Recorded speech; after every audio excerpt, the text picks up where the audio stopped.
Assalamualaikum warahmatullahi wabarakatuh. Perkenalkan, kami dari kelas ESC kelompok 2 akan mempresentasikan tentang lokasi produksi. Yang pertama yaitu pengertian lokasi produksi. Lokasi produksi adalah posisi keberadaan suatu aktivitas produksi di tempat yang sesuai dengan ruang lingkup bentuk bisnis tersebut.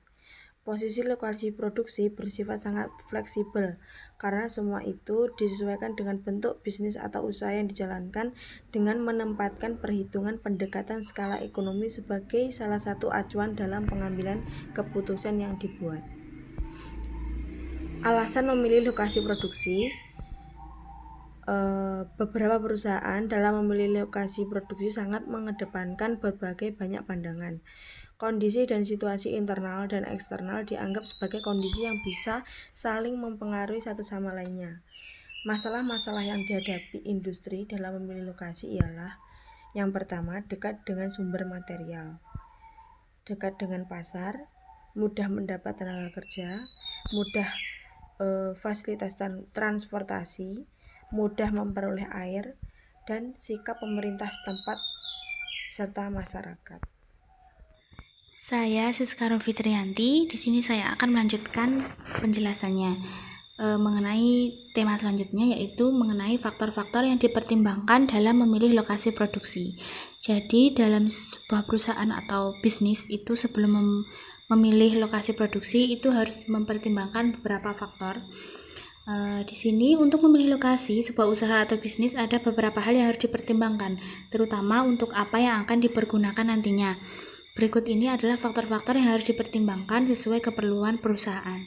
Yang pertama yaitu mengenai lokasi untuk kantor pusat yang akan dijadikan usaha atau bisnis tersebut. Yang kedua, lokasi untuk pabrik. Yang ketiga, lokasi untuk gudang. Dan yang terakhir yaitu kantor cabang. Selanjutnya yaitu pengelompokan lokasi fasilitas. Lokasi fasilitas itu dapat dikelompokkan berdasarkan tingkat masalah. Yang pertama yaitu lokasi untuk satu fasilitas atau single facility location. Yang kedua, lokasi untuk beberapa fasilitas pabrik atau gudang, atau bisa disebut location of multiple factory and warehouse. Yang ketiga yaitu lokasi di kawasan yang banyak pengecer atau banyak pesaing, atau location of competitive retail store. Yang keempat yaitu penempatan unit-unit layangan darurat atau location of emergency service. Demikian akan dilanjutkan oleh presentasi selanjutnya. Metode penilaian hasil. Yang dimaksud dalam metode ini yaitu metode yang membahas tentang pada segi market, material, employer, dan peran transportasi itu yang sangat penting. Selanjutnya ada metode dengan penerapan perbandingan biaya. Yang dimaksud tersebut yaitu didasarkan pada sisi biaya karena dijadikan bagian penting dalam pengambilan keputusan untuk mendirikan sebuah bisnis. Selanjutnya ada metode dengan dampak ekonomi, di mana dalam metode ini pengambilan keputusan dengan berbagai pertimbangan itu dan persoalan yang akan muncul di kemudian hari itu sangat penting karena sebagai bahan perbandingan dan perlu dipahami serta kedudukan perusahaan itu dalam menentukan tempat kedudukan perusahaan, di mana dapat digolongkan yang pertama model kualitatif, di mana yang terdiri dari model kajian faktor-faktor kualitatif ataupun sistem penilaian faktor-faktor kualitatif. Yang kedua ada model kuantitatif, di mana model ini ada beberapa, yaitu model titik impas, model median sederhana, dan model pengangkutan atau penyebaran linear programming. Yang terakhir ada model lokasional. Dalam model ini,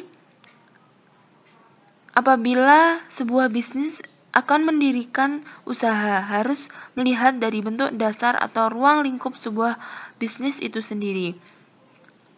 ada beberapa hal yang harus dipertimbangkan. Yang pertama, tersedianya bahan mentah secara tepat waktu, adanya jumlah tenaga kerja, adanya lahan yang memadai, adanya tempat untuk pembuangan dan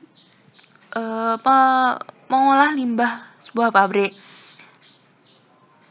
adanya mobil pemadam kebakaran ataupun alat keselamatan, dan yang terakhir ada berada di lokasi yang memiliki tempat yang aman. Selanjutnya ada pengaruh lokasi produksi terhadap penjualan. Ada hubungan yang linear antara lokasi produksi dan penjualan, baik secara jangka pendek maupun jangka panjang.